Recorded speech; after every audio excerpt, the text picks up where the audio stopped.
and welcome to GenFriends. I'm your host, Cheri Hudson Passey from Carolina Girl Genealogy. And as usual, I have a fabulous panel and we've got a very special guest tonight. So let's get this started. We've got Melissa Barker, our archive lady. Hi, Melissa.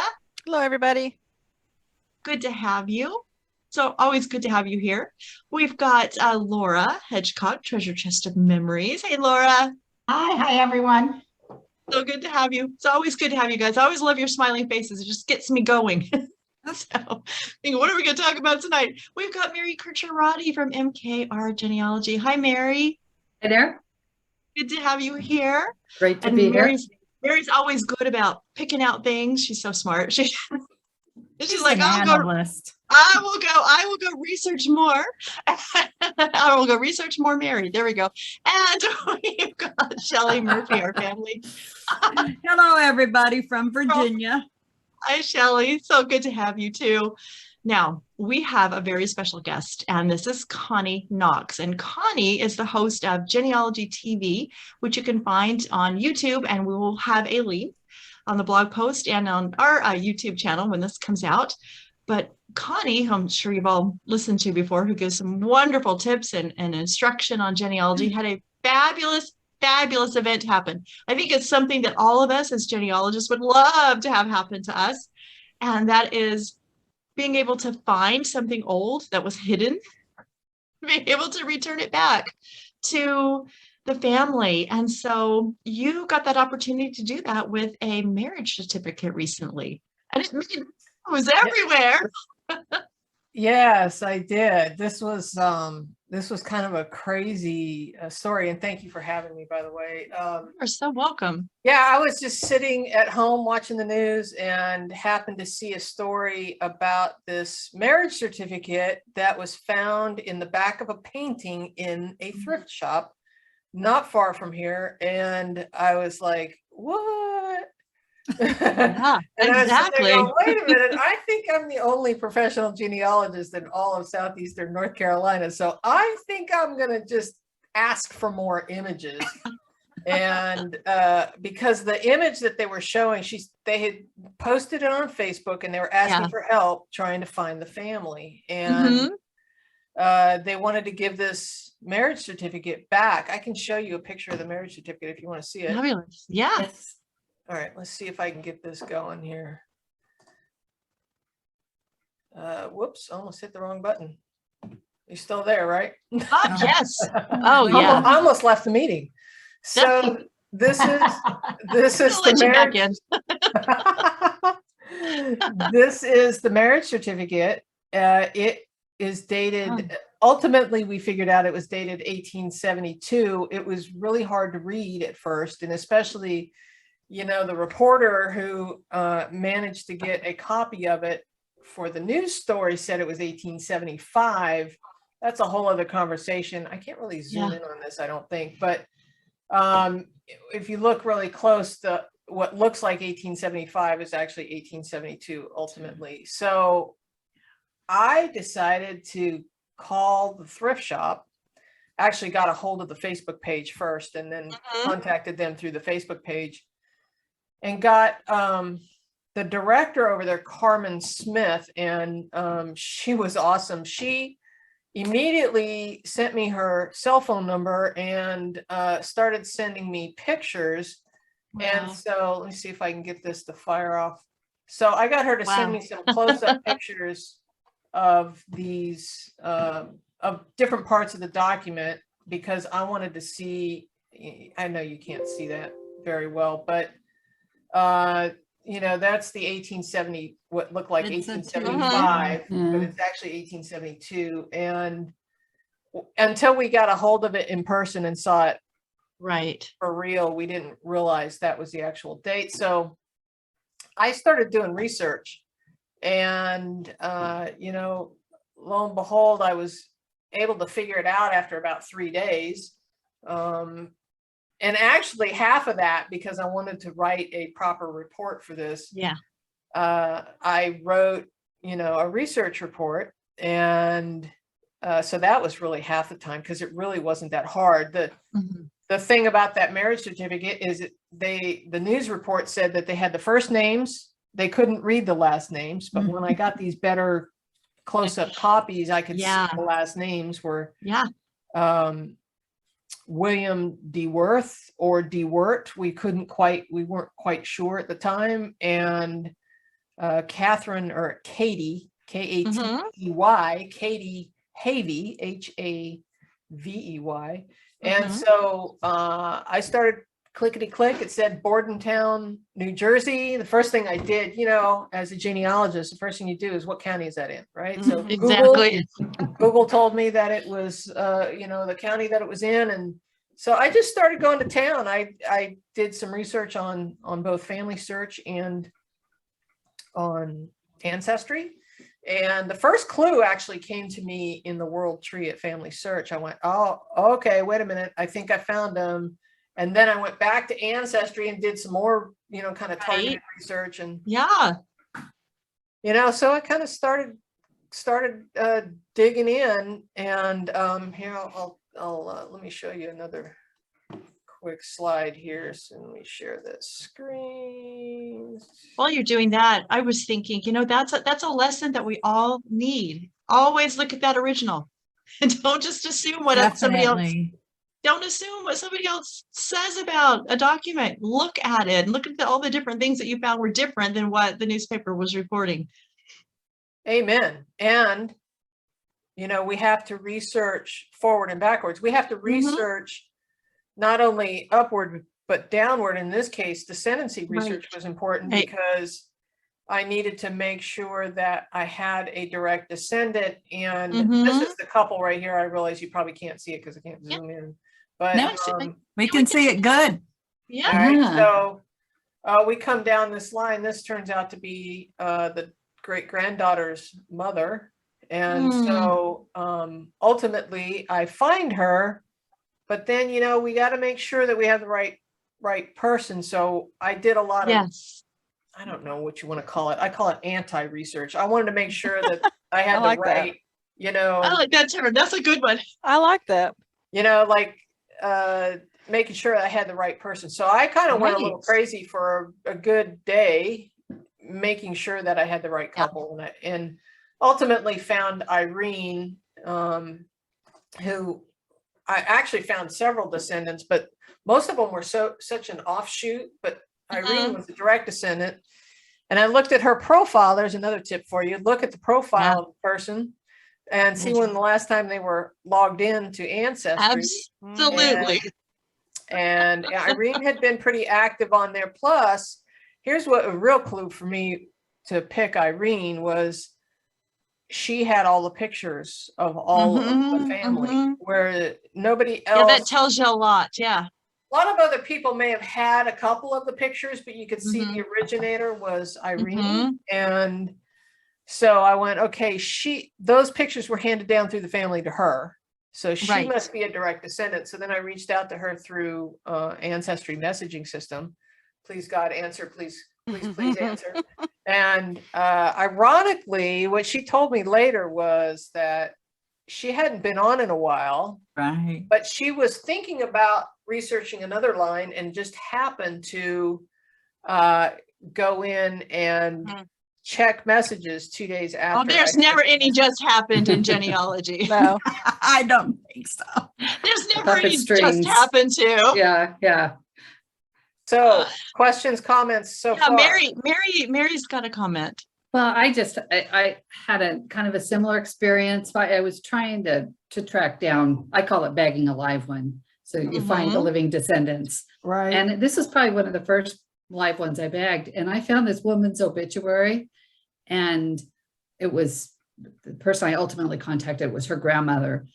But the family wanted donations to the Historical Society. And this woman had been president of her chapter of Native Daughters of the Golden West, which is kind of a lineage society for California people. And when I read that, I was like, oh, these people are going to be into it. I know I got a family that's going to take my call. Well, great. I got lucky because you did. Had she not responded, that would have been a dead story. And yeah. I mean, there's a lot more to the story. If you want to hear more, I know there's more questions though. So let's get those done. Melissa's got a question. Well, my question is, there's been a lot of talk lately in the genealogy world about using online trees. Of course, I think there's always talk about using online trees. I'd like to get your thoughts on that. I noticed that you did use online trees. I use them as a guide. You know, I understand after doing genealogy for 31 years that not everything on there is right. And, you know, but we still need to use every piece of sources that we have to our fingertips. So what's your thoughts on online trees? I use them for clues. I don't use them for facts. And so when I wrote my research report, I came up with, I don't know, probably a couple dozen records that not only tied William and Katie together, but then tied that couple to the grand or the son that then is the grandfather of Irene. So I mean, I tied all those links together. I only went up one generation above the couple that was married because my job was done at that point. My goal, my research question was, who are these people and is there a great, you know, is there a descendant that this marriage certificate could go back to? I wasn't hired by anybody. I was just doing it for fun. It was one of those things that this news report came out on a Thursday night, and Friday I was supposed to be editing my next video for the YouTube channel. And I'm like, oh no. Talking about a rabbit hole. You know, it was just one of those things. It's like, wait a minute, that should be pretty easy. Let me go look. Well, before you know it, the day's gone, and then Saturday and then Sunday. But thankfully Irene responded, I think Sunday night, and we were off and running at that point. You know, we contacted the thrift shop. It's so funny because when Carmen at the thrift shop got back to me and gave me her cell phone number, we were texting all weekend long. I said, I think I found the descendant. You know, I'm like, I think I got it, you know. And so it was a lot of fun. We had a good time. Right. Shelley wanted to know what the size of the certificate is. Yeah. I don't know that I specifically measured it. I think Irene measured it at about 14 inches tall. 14 by 11 or something. Something like that. 11, yeah. And it, when in a manila envelope, it exceeded the size of the okay. So that might be the 11 by 14 or larger. Of the file folder. I don't have that image up. It's okay. It's okay. You're just curious, huh, Shelley?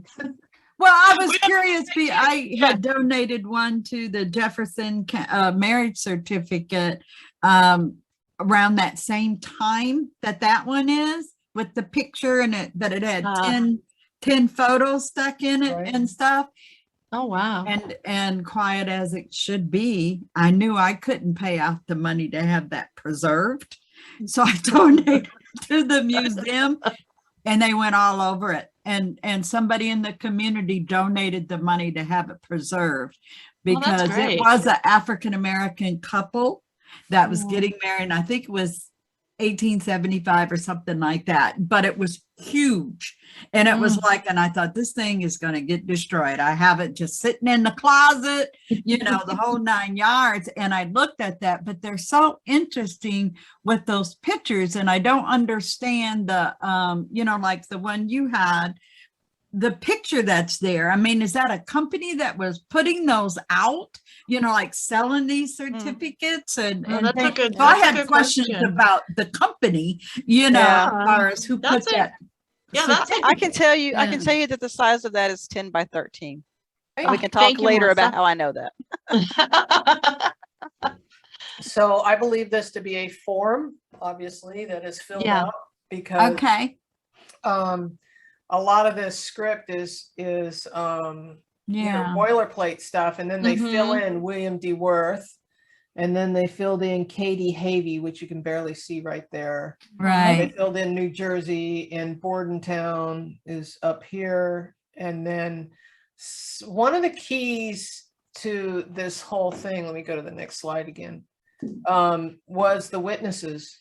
Yeah. Oh, okay. So, and I talk about this a lot on my channel about investigating everybody in the Right. document. Now, Yes. I had investigated both witnesses and the minister who shows up over here. Mhm. And it turns out that one of these witnesses, her name is Fanny Robinson, and she shows up. Let me slide forward here a couple of slides. Whoops, going too far. Giving away the story too soon. Oh, well, I tried. I thought I had a picture of it. But it turns out that Annie, when I talked to Irene, she said that Catherine Havey here came over from Ireland with which she thought they came over at the same time with a sister named Annie. So, that was good information. And she also said that the family lore said that these two worked for two different branches of the same family, which I also was able to prove. Also, in that document, let me go back, that document where the witness was, I researched her and found her in a census record, in the 1870 census record, with Katie Havey, and Katie ends up, or Catherine ends up being in the 1870 census twice. So another tip is to turn off smart filtering on Ancestry, because if it's turned on, you're not going to get any more 1870. If you've already found her once in the 1870, you're not going to find her again. Right. So Exactly. that was kind of cool, because Fanny was going to school. She's listed in a list of pupils at a school, and Catherine is listed as a domestic servant at that school. And she's also listed as a domestic servant. This is where occupations can help tie people together. She's also listed as a domestic servant in the census record with a guy named Moses. I forget Moses Wills. And then the son of Moses Wills, I believe, was Edward Wills. And Annie, the sister, was working for him. So all that all ties together. Started tying together. Almost community research. Yeah, So exactly. That fan club. Yep. It was kind of like, okay, we got the sisters working for a father-son, and we've got, Catherine working in she was working two jobs to make ends meet, And Irene ultimately told me that she said that she came over from, according to what her mother was a genealogist. Her mother had gathered the information that said that she came over from Ireland as a domestic servant to pay off her passage, right? After the potato famine or something, right? Well, now her parents both died during the potato famine, but she doesn't know if it was because of the potato famine. Right. And ironically, Irene is going to also be on the WikiTree challenge here soon. Is she really? Yes. Fabulous. Did the Robinsons come from Ireland too? I don't know. Or did they meet, and connect? I don't jump the pond. So once. Okay. Well, I try to, but I'm not an expert in that area, so I need to become one, because I've got my own Irish ancestry too. So. Laura, you have a question? Yeah, I have a question and kind of an idea. I was really taken with the whole idea of finding descendants for orphaned material. I know I worked on a photo album that had a honeymoon album that was found by a neighbor. And I know I've been in thrift stores, and you see old portraits. And one thrift store, these beautiful portraits. It was in Grand Rapids. And I thought, I'll never be able to research this. Should I buy the whole pile? It would have been like $40 and thrust them at a genealogical society.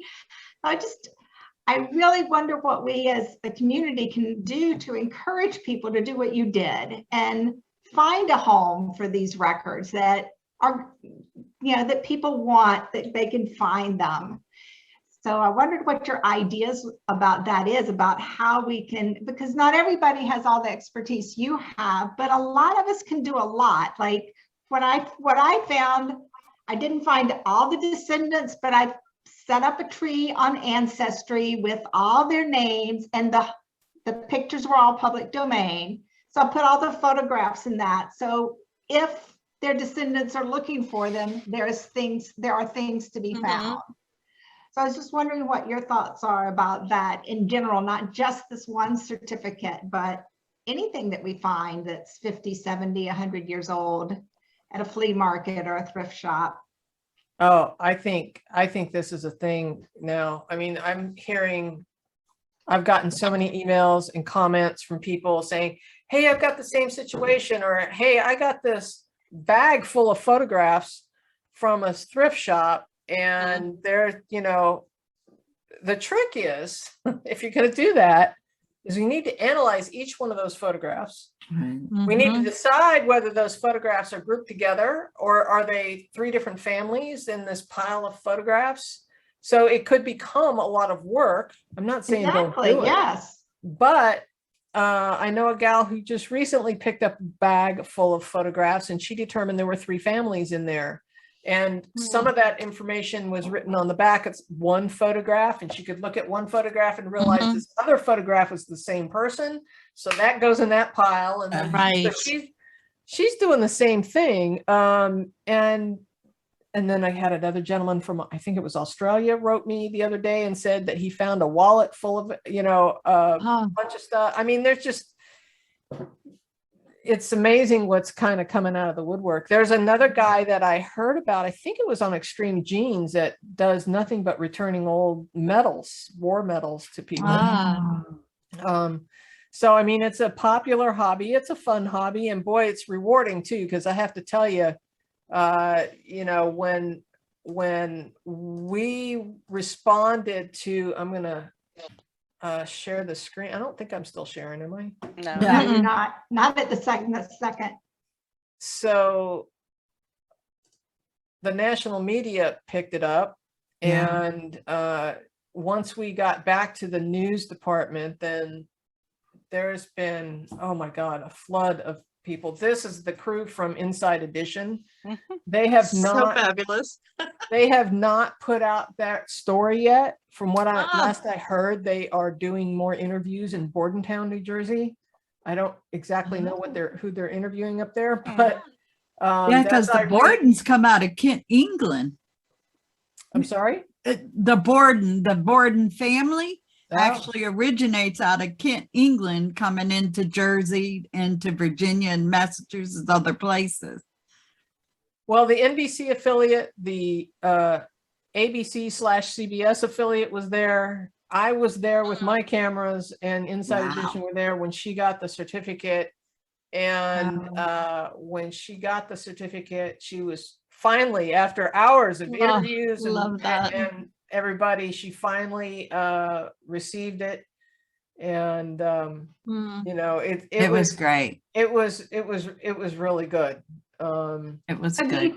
Do you think through all this publicity that maybe genealogical societies could start taking some of this on as a project that they do, if there are things? Absolutely.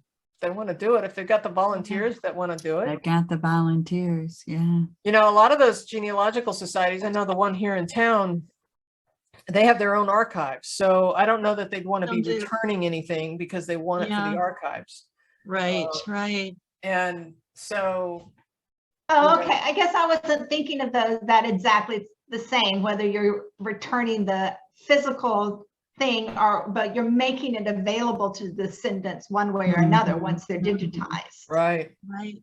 Well, in this case, and I have to hand it to the thrift shop people.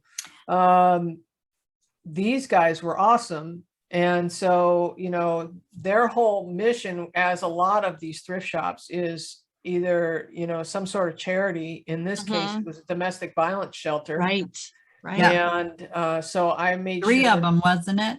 3 different ones? it's 3 shops, but it's one domestic violence Okay. program and shelter and in the Brunswick County area of North Carolina. And so I made sure that they got a lot of exposure toward the end of the video Yes. too, because Yeah. I thought it was important that, Right. you know, this is Pam here on the left, if it weren't for her opening up that That's painting Yeah. and Yep. discovering that document in the back of that that I've never seen it. frame. And Yeah. I wonder why. What made her decide she wanted to open it up? She was Because I've going gone to to clean thrift it, wasn't stores. she? She Was wanted it to just clean the because she was glass. going to clean? Yeah.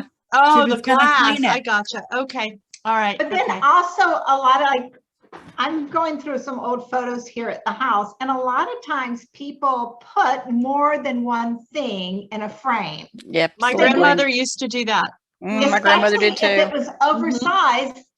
I've done it myself. Like, oh, I don't have anywhere to store this 11 by 14 picture of myself with a bow as big as, I don't know what, on my head. A head-sized bow. It's like, I'll just stick a new picture on top of it. Well, you know, if you think about it, Embarrassing. back in the day, they didn't have filing cabinets. They had books and they had picture frames. Yes. Right. So Thrift flip through stores Bibles, probably flip know through that books. about us.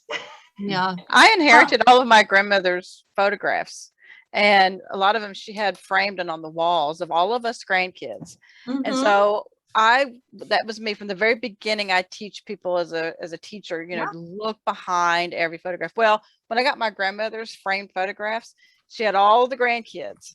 And Mhm. so I started going through all of the frames. And you know, parents would send the grandparents a Yes. full picture every Yep. year.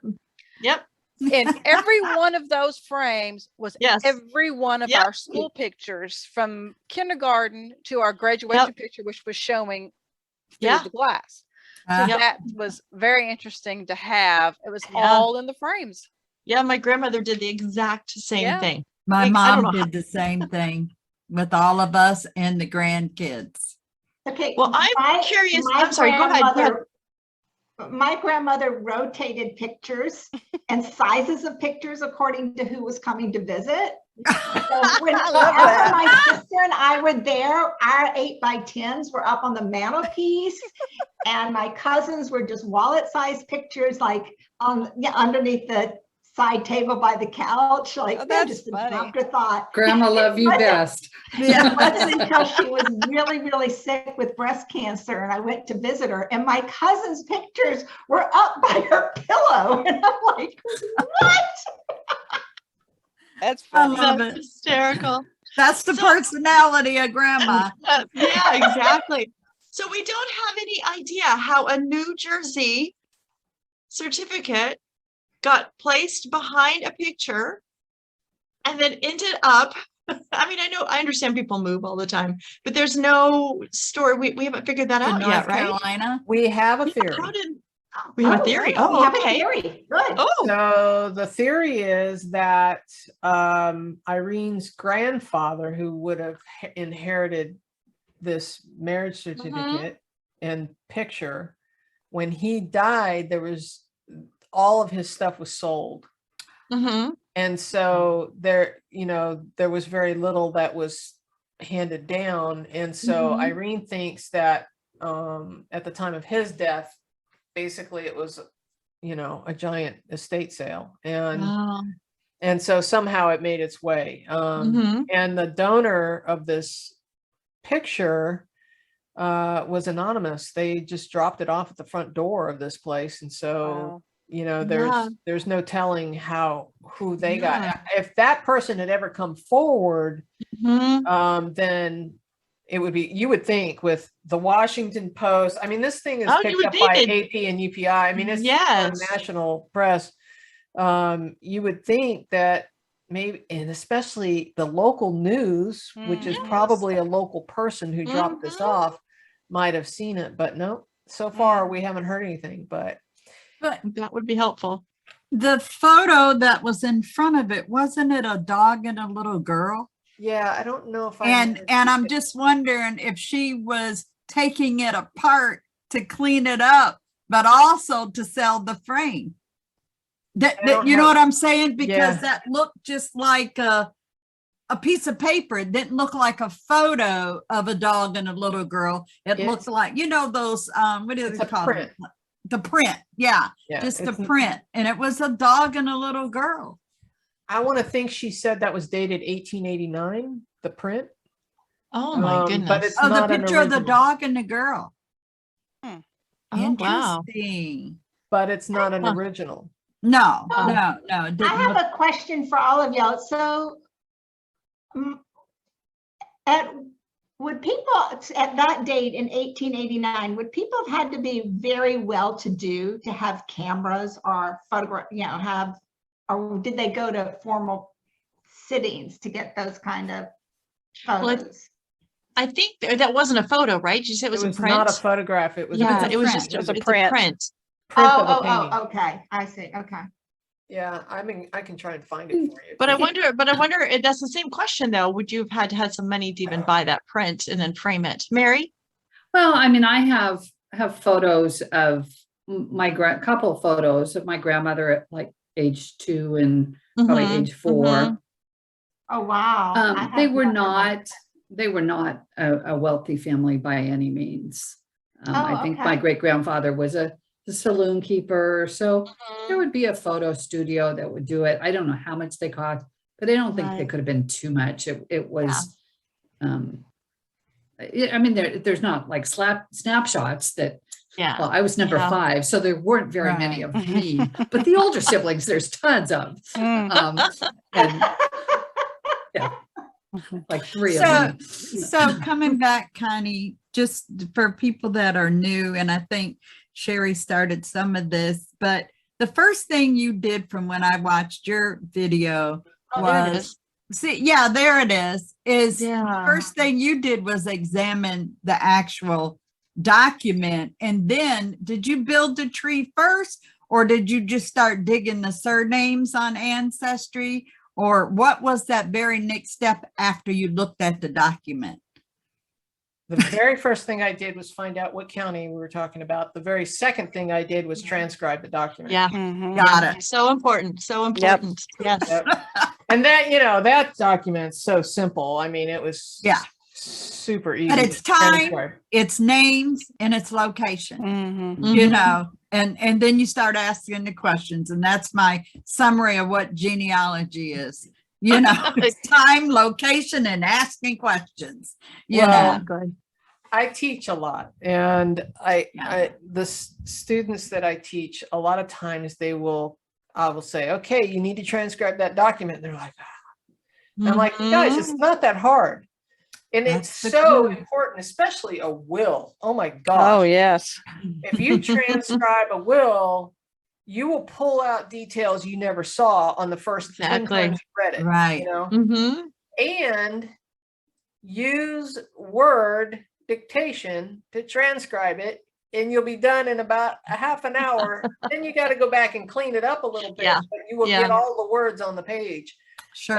And I do this with everything because Mhm. I've learned my lesson over the years. You transcribe and then you Yeah. Mhm. abstract. I find that typing and transcribing gets it up here Yeah. better Yeah. as well. One of the things I wanted to ask you about, Connie, in your the YouTube video that you released, and it's really, really great. I loved how you explained everything.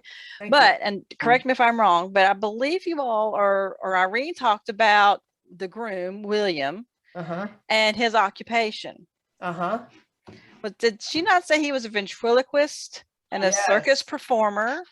And she Yes. talked Fabulous. about wanting to find some documentation of that. And I thought, oh, I wonder if Connie's going to be all over that one. Or if somebody else who Newspaper. watches the video, because wouldn't that be something very interesting to Yes. research? Well, Irene is all over it. I'm trying to Good. find the picture of him real quick so I can show you. I found hers, but I thought of Okay. all people that this person was his employment. Yeah. He wasn't a farmer. He wasn't a No. sharecropper. No. He was a ventriloquist and a circus performer. So I thought that was amazing. she sent me an article this morning, I think it was, of a newspaper article where she found him where he was arrested and appeared in court because supposedly he stole something. He ultimately was found not guilty, but it was like she's on the hunt now. That's great. Yeah. She's looking for it now, but Well, and the thing that she stated that, you know, resonated with me is the fact that she answered that email for a reason. She had not been on Ancestry. Yeah. And, you know, we talk about this a lot. You know, you get guided through your research sometimes, but things come together. And like the stuff I do, you know, I know it's really community research. And I focus on 6-7 counties, you know, and everything has a connection. Yeah. And all of these families that I'm looking for, they're all connecting from county to county to county. And it's so interesting when I sit back and it's like, I wonder if they know they're related to so-and-so or they're related to so-and-so. And they don't know because it's so far back. And again, they know grandparents, great-grandparents, and a few know second great-grandparents. But other than that, no. They don't know their connections. And it's so interesting and overwhelming also when you're sharing that, just like when she got the marriage. That was beautiful. That was beautiful. It was, beautiful. I was like, okay, don't tear up, Shelley, come on. You know, Well, but it was emotional. You almost don't have anything to say. That, you know, you just want to hold on. You just want to touch something that they had touched. Yeah, absolutely. But you know, this whole story, it's fun. It's fun, and it's one of those things that we all wish. Oh, look at that. that's William D. Worth right there. That's William D. Worth. Yeah. And I wonder what got him to board. That's his son, Enoch. Oh, that is fabulous. That is fabulous. She's lucky she's got all these photos. Is that her in the back?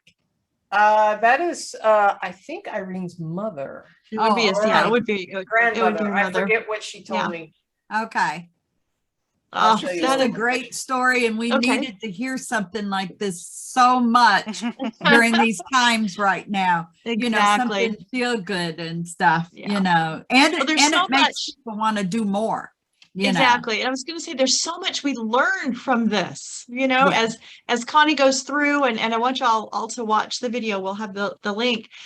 There's so much as she goes through from transcribing it, from finding the county to using the fan club to, you know, making sure she had the right people. She didn't just jump and say, okay, there they are. She made sure that she had the right people. She checked out the neighborhood. I mean, just, it goes on and on and on. Those lists of best practices when you're researching, and she created that research report, so she's got it there. She cited her sources. Oh, look at that. Wow. This is Katie right here, Catherine. Oh wow. Oh wow. Oh wow. Which one is she? Sorry, On the far right. On the right. On the far right. Okay. So it looked like they were all performers, you know. She Mhm. wow. Amazing? She had some great pictures. And I'll tell you what, it was those pictures that she had that made me go, this is the girl. This is the woman that you know, is a direct descendant. So Yeah, it's fabulous. The whole story is just fabulous. Were you going to say something else, Connie? I'm sorry to interrupt you. No, I was going to say something. Okay, Melissa, it was you. Okay, I'm sorry. This is one of those questions I always ask people, and I've actually kind of read a little bit about it, so that's why I already know it's So interesting. you're cheating. You already know. No, wondered if Connie could tell us how she got into genealogy, because I read a little bit about her, and so. Yes. I was a teenager. I was probably 13, 14. And my grandmother said that her parents came across the country in a covered wagon. And that was it right there. I was hooked. I was like, I got to know more. I just thought that was so cool. I think the story I'm kind of looking for is how you got into professional genealogy, because I read about what you used to do. And then you kind of came into this. That's what kind of the story I'm looking for. Okay. So the reason why I mentioned the bit about my grandmother just now is because I'm always saying I'm a lifelong genealogist. I actually had somebody challenge me on that. What do you mean you're a lifelong genealogist if you didn't start till you were 15? I'm like, seriously? But I have been in the television broadcasting business. That was really my bread and butter for 40 years. And all that time I was a genealogist. Mhm. And it was about 2016, I decided that I was going to start making this change. I was going to start working at becoming a professional genealogist, and just went lean forward, full on study, you know. And then in 2018, mid-year 2018, I launched the YouTube channel. And Mhm. sadly, in 2020, I lost my job thanks to COVID. And Wow. so it's become my full-time gig ever since. So Mhm.